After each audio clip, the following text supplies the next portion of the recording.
Assalamualaikum students. Uh, Today in this lecture, we are starting to determine the resultant vector with the help of graphical method.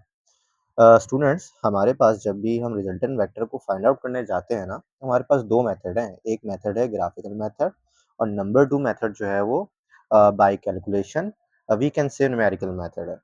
अच्छा, अब होता क्या है कि let's suppose जब आप ग्रेड 9 में स्टार्ट करते हो वेक्टर एडिशन का टॉपिक, तो उसमें आपको ट्रिग्नोमेट्री के बारे में इतनी ज़्यादा नॉलेज नहीं होती। तो हम करते क्या है कि बच्चों को ग्राफिकल मेथड भी सिखाते हैं, क्योंकि ये आपकी चॉइस होती है। देखो मेरे पास एक क्वेश्चन है, मैंने पास पेपर से इसको निकाला है और इसमें मेंशन है कि आप ग्राफिकली भी इसको सॉल्व कर सकते हैं और बाय कैलकुलेशन भी सॉल्व कर सकते हैं। ठीक है, तो सबसे पहले हम अंडरस्टैंड करेंगे कि यार ग्राफिकल मेथड क्या होता है किसी भी रिजल्टेंट वेक्टर को फाइंड आउट करने का। अब क्वेश्चन को जब हम स्टडी करते हैं तो क्वेश्चन के अंदर आपको मिनिमम दो वेक्टर दिए जाएंगे और दो वेक्टर ही होते हैं। तो हम स्टार्ट करते हैं। अब a person walks 5 metre east and then 7 metre north. तो आपको दो वेक्टर बताए हुए हैं यहाँ पे कि एक वेक्टर की डायरेक्शन जो है वो ईस्ट में है और दूसरा वेक्टर जो है वो नॉर्थ की डायरेक्शन में है। ठीक है, पार्ट ए के अंदर we have to calculate the total displacement, it's mean we have to find the resultant vector। ठीक है, here एंड पार्ट बी के अंदर आपने क्या करना है, डायरेक्शन फाइंड आउट करनी है कि जो रिजल्टेंट वेक्टर ड्रॉ होगा उसकी पर्टिकुलर डायरेक्शन होगी। ठीक है, और डायरेक्शन जो है वो किस तरीके से फाइंड आउट करेंगे कि हम एंगल जब फाइंड आउट कर लेते हैं हम उसी को कहते हैं कि यार ये डायरेक्शन है। ठीक है, लेकिन कुछ चीजें इसके अंदर और इंक्लूड होंगी। तो जब हम क्वेश्चन को स्टार्ट करते हैं तो वहाँ सारी चीजों को आहिस्ता आहिस्ता करके देखते हैं कि इसमें फर्दर वो कौन सी चीजें हैं जो हमने यहाँ पर सीखनी है। ठीक है, जब हम ग्राफिकल मेथड को यूज करेंगे तो फर्स्ट हमारे पास जो स्टेप होगा, स्टेप नंबर 1, ठीक है, उसमें हमने सेलेक्ट करना है सुटेबल स्केल को। ठीक है, सेलेक्ट अ सुटेबल स्केल। अब सुटेबल स्केल क्या है, सबसे पहले हम लोग देख लेते हैं कि मैग्नीट्यूड कितना गिवन है। एक वेक्टर का 5 मीटर है और दूसरे वेक्टर का जो मैग्नीट्यूड है वो 7 मीटर है। तो अगर मुझे अपने स्केल का, ठीक है, 1 सेंटीमीटर किसी वैल्यू के बराबर सपोज करना है, ठीक है, वो भी मीटर में, ये मुझे दोनों मैग्नीट्यूड गिवन है और आपको बताया हुआ है कि इनका यूनिट क्या है। यहाँ पे वही यूनिट हम उठा के यहाँ लिखेंगे। तो मेरे स्केल का 1 सेंटीमीटर मैं सपोज कर लेता हूँ कि वो किसके बराबर है, 1 मीटर के बराबर है। ये मेरे स्केल डिसाइड हो गया। अगर मेरे स्केल का 1 सेंटीमीटर 1 मीटर के बराबर है तो इट्स मीन मेरे स्केल का 5 सेंटीमीटर जो है वो 5 मीटर के बराबर हो जाएगा। और फिर मैं कह सकता हूँ कि मेरे स्केल का 7 सेंटीमीटर किसके बराबर हो जाएगा, 7 मीटर के बराबर हो जाएगा। तो ये मेरी मेरी सपोजिशन थी और सपोजिशन से मैंने अपने वेक्टर का जो मैग्नीट्यूड है वो मेरे मेरे स्केल के कितने सेंटीमीटर के बराबर है वो हमने डिसाइड कर लिया। ठीक है, तो 5 centimetre 7 centimetre 5 centimetre is equal to 5 metre, 7 centimetre जो है वो 7 मीटर के बराबर है। अब सेकंड सेकंड स्टेप जो होगा बेटा उसके अंदर हम वेक्टर्स को ड्रॉ करेंगे। ठीक है, तो आपको पहला वेक्टर जो है वो ड्रॉ करना है ईस्ट की डायरेक्शन में है। और जब आप पहला वेक्टर ड्रॉ करोगे तो अपने स्केल का कितना सेंटीमीटर यूज करोगे, 5 सेंटीमीटर। तो लेट्स ट्राई। तो हम लोग वेक्टर बनाते हैं। सबसे पहले एक स्केल चूज कर लेते हैं कि भाई मेरे पास आ गया स्केल, तो आपके पास भी स्केल होना चाहिए यही वाला। ठीक है, तो हम स्टार्ट करते हैं, जीरो से वैल्यूज को पिक करते हैं और वेक्टर को लेके जाते हैं 5 तक। ठीक है, ये हमारा फर्स्ट वेक्टर ड्रॉ हो गया है। सो मेंशन इसकी लेंथ कितनी है, इसकी लेंथ जो है वो 5 सेंटीमीटर है। अच्छा, इसकी डायरेक्शन भी देखो बच्चों, मैंने जो है वो इसको ईस्ट की डायरेक्शन में बनाया है। अब मुझे कैसे पता लगेगा कि ईस्ट का है, वेस्ट का है, नॉर्थ का है, साउथ का है। तो ठीक है, तो स्टैंडर्ड डायरेक्शन है कि जब भी हम एरो को अपवर्ड दिखाएंगे तो ये नॉर्थ की डायरेक्शन को शो करेगा और उसकी जो टेल होती है वो साउथ की डायरेक्शन को शो करती है। ठीक है, और अगर मैं वेक्टर को राइट की तरफ लेके जाता हूँ तो वो ईस्ट को शो करता है और उसकी अपोजिट साइड जो होती है वो वेस्ट की डायरेक्शन को शो करती है। तो हमारे पास चार ही डायरेक्शन है, east, west, north and south. ठीक है, तो जब मुझे उसने कहा कि एक वेक्टर है 5 मीटर का, उसकी डायरेक्शन ईस्ट में है, तो हमने एक वेक्टर ड्रॉ कर लिया, वेक्टर नंबर 1, और उसका मैग्नीट्यूड हमारे स्केल के मुताबिक 5 सेंटीमीटर है। बच्चों अब हमने करना क्या है, हमने सेकंड वेक्टर ड्रॉ करना है। सेकंड वेक्टर के लिए रूल हमने सीखा था, क्या सीखा था? हमने ये सीखा था कि फर्स्ट वेक्टर का जो हेड होता है वो सेकंड वेक्टर की टेल के साथ कनेक्ट होता है, या सेकंड वेक्टर की टेल फर्स्ट वेक्टर के हेड के साथ कनेक्ट होती है, ठीक है? तो अब हमें सेकंड वेक्टर ड्रॉ करना है बच्चों, तो हम करेंगे क्या? हम 7 सेंटीमीटर का एक वेक्टर ड्रॉ करेंगे, ठीक है? जल्दी से कर लेते हैं। 0 से स्टार्ट करते हैं इसको, जाते हैं। अच्छा भाई, स्केल का ख्याल रखिएगा भाई।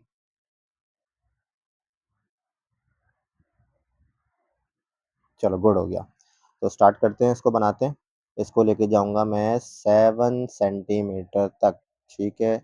गुड हो गया भाई, 7 सेंटीमीटर हमने यहाँ पर एक सेकंड वेक्टर को ड्रॉ कर लिया है, तो मेंशन कर देंगे कि ये 7 सेंटीमीटर है। अब हमने रिजल्टेंट वेक्टर ड्रॉ करना है। तो रिजल्टेंट वेक्टर कैसे ड्रॉ करते हैं बच्चों? हमने ये रूल भी सीखा कि जब रिजल्टेंट वेक्टर ड्रॉ किया जाता है तो रिजल्टेंट वेक्टर का हेड दूसरे वेक्टर के हेड के साथ कनेक्ट होता है, और उसकी टेल दूसरे वेक्टर के, यानी दूसरा मतलब जो यहाँ पर वेक्टर्स गिवन है उसमें, ठीक है?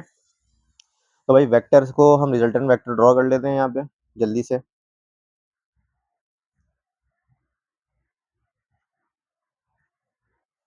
तो टेल को टेल के साथ कनेक्ट करेंगे और हेड को हेड के साथ कनेक्ट करेंगे, ठीक है? जब आप इसको ड्रॉ कर लोगे तो आपने इसकी लेंथ को मेजर करना है। लेंथ को मेजर कर लेते हैं हम लोग स्केल से। तो मेरे पास जो लेंथ आ रही है वो अप्रॉक्सीमेटली 8.6 सेंटीमीटर आ रही है, ठीक है भाई? 8.6 सेंटीमीटर, तो मैं यहाँ पर लिख लेता हूँ इसको, 8.6 सेंटीमीटर, 8.6 सेंटीमीटर, ठीक है? तो हमारा जो स्केल है जो हमने सेलेक्ट किया था वो 1 सेंटीमीटर 1 मीटर को डिनोट कर रहा है, तो इट्स मीन स्केल का जो 8.6 सेंटीमीटर है वो 8.4 मीटर को क्या कर रहा होगा, डिनोट कर रहा होगा। ये तो आपने वैल्यू निकाल ली, और ये आपका रिजल्टेंट वेक्टर है, और यही आपके टोटल डिस्प्लेसमेंट को रिप्रेजेंट कर रहा है, ठीक है? ये आपका टोटल डिस्प्लेसमेंट आ गया, ठीक है? तो एग्जामिनर ने कुछ इस तरीके से लिखा होगा यहाँ पर कि भाई रिजल्टेंट वेक्टर बता दें, और रिजल्टेंट वेक्टर का मैग्नीट्यूड यहाँ पे शो करना होगा। तो यहाँ पर आप लोग शो कर दोगे 8.6 सेंटीमीटर, अच्छा मीटर, सॉरी मीटर। अब हमारे पास पार्ट बी के अंदर हमने डायरेक्शन बतानी है। सबसे पहले तो एक बात को समझो बेटा, कि यहाँ पर हो सकता है कि एग्जामिनर आपको बाउंड नहीं करे। आप इस क्वेश्चन के अंदर तो आपको ईस्ट गिवन है ना, सम टाइम वो कहते हैं कि यार फाइंड द डायरेक्शन, ठीक है? तो यू आर ओपन टू किसी भी डायरेक्शन से हम क्या कर सकते हैं, फाइंड आउट कर सकते हैं। दो पॉसिबल डायरेक्शन बनती हैं। अब आप देखें, एक वेक्टर था आपका ईस्ट में और दूसरा वेक्टर था नॉर्थ में, ठीक है? तो आपने जो डायरेक्शन निकालनी होती है वो रिजल्टेंट वेक्टर की निकालनी होती है, विद एस किसी को रेफरेंस बना के। तो पहले वेक्टर को अगर आप रेफरेंस बनाएंगे तो रिजल्टेंट वेक्टर के साथ एक ये एंगल बनेगा, ठीक है? जिसको मैं कह सकता हूँ कि ये अल्फा है, ठीक है? अच्छा, दूसरा वाला एंगल जो है वो कहाँ से बनेगा, ये रिजल्टेंट वेक्टर है और ये हमारा सेकंड वेक्टर है, इसके दरमियान एक एंगल बन जाएगा, इसको हम लोग बोल देंगे बीटा, ठीक है? अच्छा, तो अगर आपको एग्जामिनर बाउंड नहीं करता, इसको थोड़ी देर के लिए गायब कर देते हैं, तो it's mean you are open to calculate the value of alpha और बीटा, ठीक है? तो अभी हम करते क्या है, किस तरीके से एंगल को मेजर करेंगे? सिंपल, आपने एक मेथड को यूज़ करना है, और वो ये है कि आप प्रोटेक्टर को उठाओगे और एंगल मेजर कर लोगे। एंगल को मेजर करने का क्या तरीका है भाई? कभी-कभार आप लोग जो है ना वो सही तरीके से मेजर नहीं कर पाते, तो उसको ज़रा देख लेते हैं। देखो, प्रोटेक्टर का सेंटर पॉइंट है, और प्रोटेक्टर के सेंटर पॉइंट को हम लोग कहाँ रखेंगे? प्रोटेक्टर के सेंटर पॉइंट को, अगर मैं ये वाला एंगल मेजर करने जा रहा हूँ तो प्रोटेक्टर का जो सेंटर है वो हमेशा इन 2 पॉइंट्स के बीच में रखेंगे, ठीक है भाई? तो हमने यहाँ रख दिया, और अब हमने देखना है कि यार हमारा जो प्रोटेक्टर है वो सही प्लेस हो गया, ठीक है? मेरा प्रोटेक्टर तो सही प्लेस हो गया। अब वेक्टर की डायरेक्शन जो है ईस्ट में है, और ईस्ट में 0 से हम लोग क्या करेंगे, काउंट करना स्टार्ट कर देंगे। 0, 10, 20, 30, 40, 50 और ये जा रहा है अप्रॉक्सीमेटली 55 पे जा रहा है, ठीक है। चलो तो हम लोग यहाँ पर एंगल मेंशन कर देते हैं कि ये एंगल जो आया है वो आया है 55 डिग्री। अब इसको लिखेंगे कैसे, हम बताएंगे कि डायरेक्शन, जब भी डायरेक्शन पूछेगा तो डायरेक्शन को जो है वो लिखने का तरीका क्या है, ठीक है। तो डायरेक्शन में आप सबसे पहले एंगल बनाओगे 55 डिग्री। ये वाला जो एंगल है वो मैंने किसको रेफरेंस बना के लिया है, हमने ऐसे उस वेक्टर को रेफरेंस बनाया है जिसकी डायरेक्शन ईस्ट में है। तो हम जब एंगल कैलकुलेट कर लेंगे तो 55 डिग्री टू बताएंगे आगे ईस्ट, ईस्ट से 55 डिग्री पर रिजल्टेंट वेक्टर ड्रॉ हो रहा है, उसकी डायरेक्शन है, ठीक है। सिमिलरली अगर आपने बीटा को कैलकुलेट करना है तो आपने अपने प्रोटेक्टर को रोटेट करना होगा, ठीक है। और फिर वही ये वाला पॉइंट जो होगा यहाँ पर प्रोटेक्टर का सेंटर आएगा, ठीक है। तो हमने प्रोटेक्टर का सेंटर रख दिया। देन हम देखेंगे कि हमारी लाइन किस साइड पे जा रही है, हमारी लाइन तो डाउनवर्ड जा रही है, तो डाउनवर्ड से जीरो को रीड करेंगे, 0 10 20 30 40, तो 40 के बीच में आ रही है। तो मैं कह सकता हूँ कि मेरे अकॉर्डिंगली इस प्रोटेक्टर में ये आ रही है 46.5, सॉरी दोबारा से चेक कर लेते हैं इसको, यार ये 36.5, ठीक है। तो इसको मेंशन कर देते हैं कि बीटा जो अभी हमने फाइंड आउट किया है, बीटा आया है 36.5 डिग्री। तो अगर आप इस बीटा को मेंशन करना चाहोगे कि सर नॉर्थ वाले वेक्टर से कितने डिग्री पर रिजल्टेंट वेक्टर बन रहा है, 36.5 डिग्री, 36.5 डिग्री पे बन रहा है, तो आप यहाँ मेंशन कर सकते हो कि सर यहाँ पर आ जाएगा 36.5 डिग्री टू नॉर्थ, ठीक है। तो ये हमारा वो मेथड है जिसे हम कहते हैं ग्राफिकल मेथड। अब हम चलते हैं कि कैलकुलेशन मेथड या न्यूमेरिकल मेथड क्या होता है। One of the easiest method, one of the accurate method, इसकी मदद से हम क्या कर सकते हैं, बहुत आसानी से जो है वो रिजल्टेंट वेक्टर का मैग्नीट्यूड भी फाइंड आउट कर सकते हैं और उसकी डायरेक्शन भी फाइंड आउट कर सकते हैं। So let's start. सबसे पहला काम क्या होगा, आपने वेक्टर्स को ड्रॉ करना है। तो हमारा एक वेक्टर जो था उसकी डायरेक्शन जो थी ईस्ट में थी। अच्छा, जो ईस्ट की डायरेक्शन में था उसका मैग्नीट्यूड ऑलरेडी गिवन था, वो लिख देंगे 5 मीटर, ठीक है। दूसरा वेक्टर जो था वो 7 मीटर था, उसकी लेंथ आपने जो है वो थोड़ी ज़्यादा बनानी है, ठीक है, ताकि पता लगे कि यार ये 5 मीटर है इसका मैग्नीट्यूड, तो इस वेक्टर की लेंथ कम होनी चाहिए और वो वेक्टर जिसका मैग्नीट्यूड ज़्यादा है उसकी लेंथ ज़्यादा होगी, ठीक है। फिर आप लोग ड्रॉ करोगे sir resultant vector. Resultant vector draw करने का क्या मेथड था, रिजल्टेंट वेक्टर जो है वो फर्स्ट वेक्टर की टेल और सेकंड वेक्टर के हेड के साथ कनेक्ट होगा, ठीक है। अब आपने करना क्या है, कोई स्केल यूज नहीं करना, जस्ट अप्लाई पाइथागोरस थ्योरम, ठीक है। पाइथागोरस थ्योरम की मदद से आप apply Pythagoras theorem. Pythagoras theorem क्या कहता है, हाइपोटेन्यूज का square is equal to perpendicular square plus base का स्क्वायर।